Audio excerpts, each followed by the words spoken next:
Wow, we that... started Farm Sanctuary in '86. Wow. We've always, oh, there's Valentino. There's the Hello. boy again. Hello, Valentino. Hello, You're a boy. beautiful guy.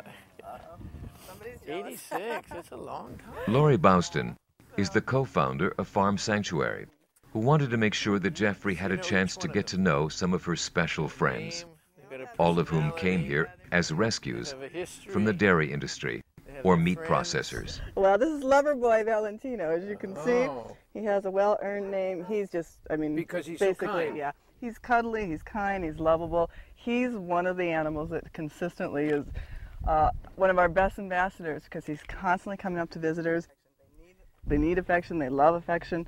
I mean, he will, if he was laying down right now, he'd wrap himself around you just like a dog, you know, just like if you're leaning against a dog. So it's just not cuddle. true that there's nothing going on inside that. And you know, a lot of, huge head. oh no, all kinds of A lot stuff. going on. Mainly I think kid be kisses. Yeah. My God. They're so... really sociable animals and they need a lot of attention. They need a lot of love. Lorri, can you tell me about one of the most emotional moments you've ever had with an animal? Probably most recently Queenie, who was a cow who took matters into her own hoofs and she escaped from a New York City slaughterhouse.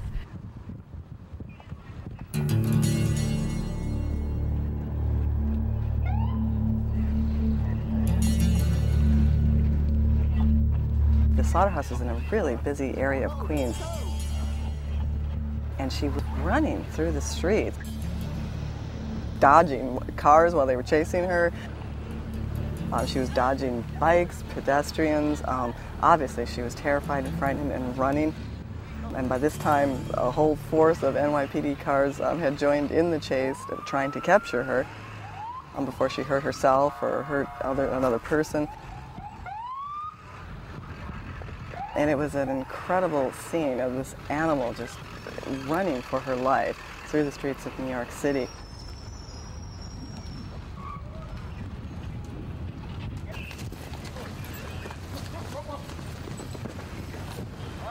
Fortunately, she ran into a park, and from there, they closed the gates to the park, and they were able to, you know, kind of corral her and then wrestle her to the ground, and all the NYPD, you know, officials at that point became cowboys.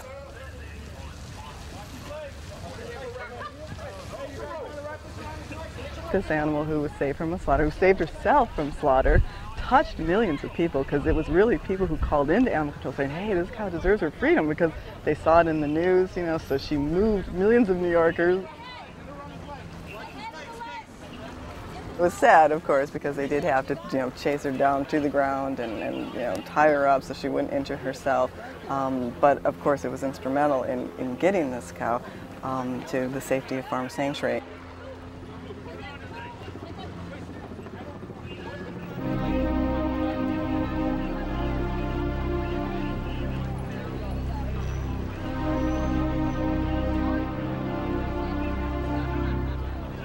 I'll never forget because there was a cop there who, once she was on the ground, and of course she was terrified, frightened. She clearly knew what was in store for her at the slaughterhouse when she ran, and the poor thing was chased.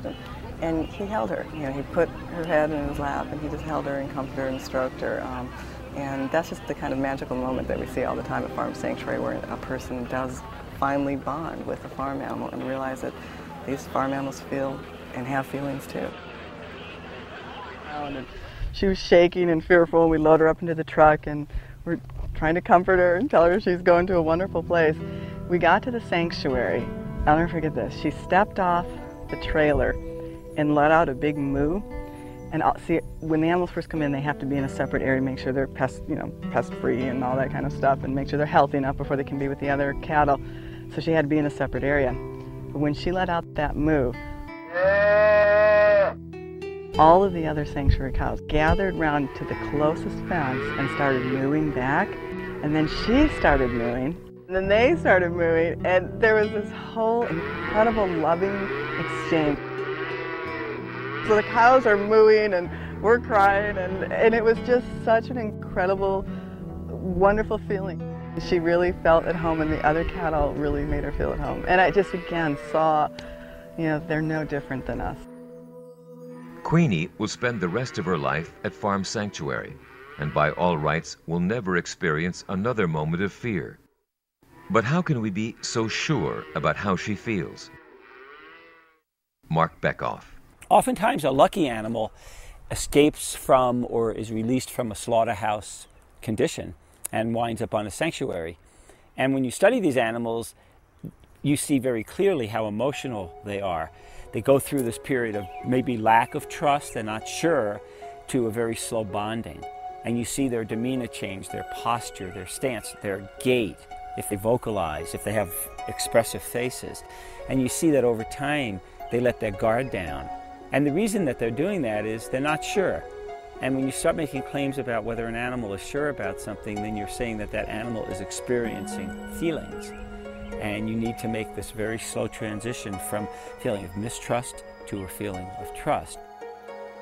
Once Jeffrey got to meet these farm animals, the cows, pigs, sheep, chickens, and turkeys, spend time with them, observe their interactions with others of their kind, and watch their personalities unfold before his eyes, it made him wonder if we can ever truly associate the sentient animals with the meat on our dinner plates.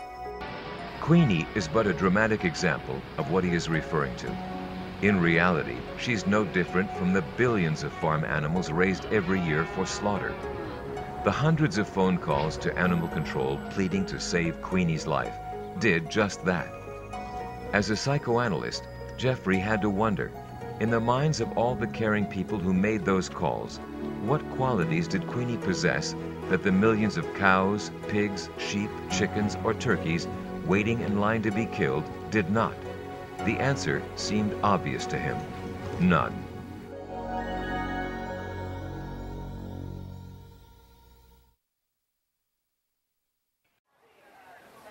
One element of Jeffrey's research has remained unresolved in his mind: the organized programs that allow school children to spend months raising farm animals, naming them like a companion animal, caring for them every day, exhibiting them with all due pride, then, just like that, giving them up for slaughter.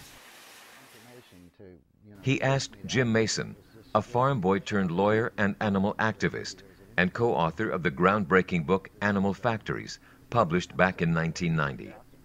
Jim's history with this goes back to his early teens. I was deemed to be big enough then to help with the what we called working the calves, which means castrating them, dehorning them, and clipping their ears and doing all these painful things. And as a young child, they'd let me watch all this, so I knew it was terrible. I saw the terror in the animals, I saw the violence of them, struggling with them and everything. And yet it was that day, it was my time to go out and help with all this. And I remember as we were going over the fence, I started crying because I knew what I was going to have to do. And